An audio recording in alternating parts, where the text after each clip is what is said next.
Hi everyone, welcome back to Wonder Kids, and I am back with another interesting story. Yes, the second part of the Ramayana. So let's begin with the story titled The Breaking of the Bow.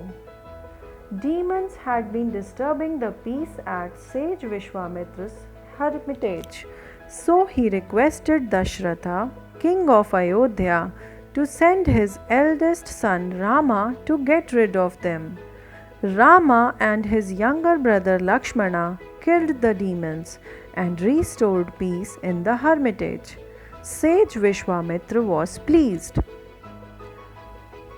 One day he suggested to the brothers, "Let us leave for Janakpur."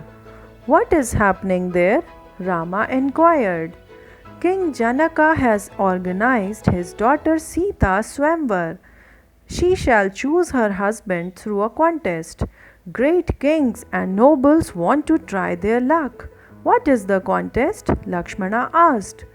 "Whoever breaks the mighty bow of Lord Shiva shall win Sita's hand in marriage." "We shall be happy to accompany you," Rama said. The three set off for Janakpur.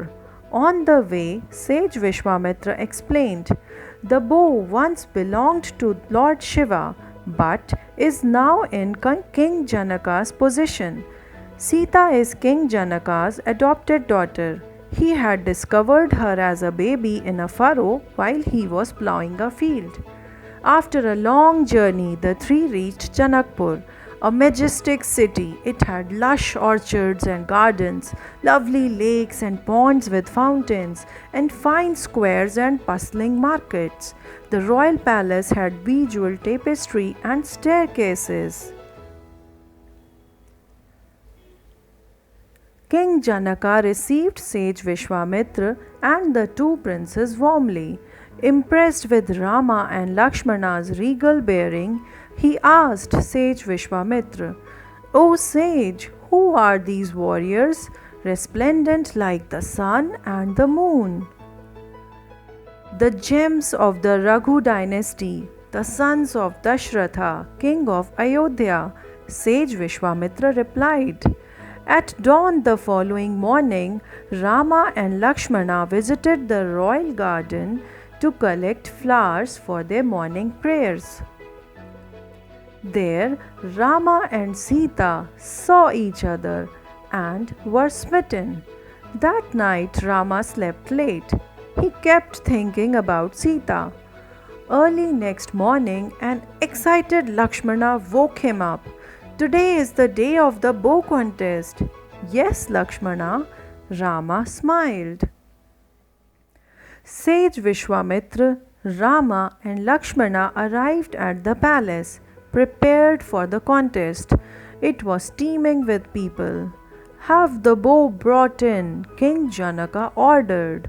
500 men pulled in a large 8-wheeled box with the bow. "Behold," King Janaka announced, "this is Lord Shiva's bow. When Sita was a child, she moved this bow. I had decided then that she would marry the man who could break this bow. Even mighty warriors like Ravana and Banasur could not do that." Then Sita was summoned.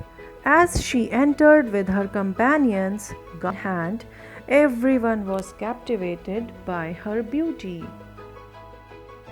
"Whoever can break the bow of Lord Shiva shall win the hand of the princess in marriage," the court board announced. Many kings and nobles tried their hand, but none could even lift the bow. When everyone had failed, a saddened King Janaka said, "Alas, my daughter shall remain unwed, as there is no hero amongst you who can even lift the bow, let alone string it or break it. Please return to your kingdoms, as I cannot break my bow." Lakshmana was furious. King Janaka should not speak this way while the prince of the Raghu dynasty are present. Then he said to Rama, "If you permit me, I shall pluck this bow like a flower and break it into two." Rama smiled and asked him to sit down. "Rama, go and break the bow," Sage Vishwamitra said. Rama bowed before Sage Vishwamitra and rose. He looked at Sita, who was seated on a throne, a vision of beauty and grace. Then he walked up to the box and lifted the bow with ease. The crowd was amazed, but as soon as he tried to string it, the bow broke into two halves. The sound of the bow breaking could be heard miles away. The crowd cheered loudly while Sita and Lakshmana looked at Rama proudly. King Janaka was delighted. Sita placed the garland around Rama's neck and the two were united in holy matrimony. So that's the end of the second part of the Ramayana. Hope you all like this story. Thank you for watching.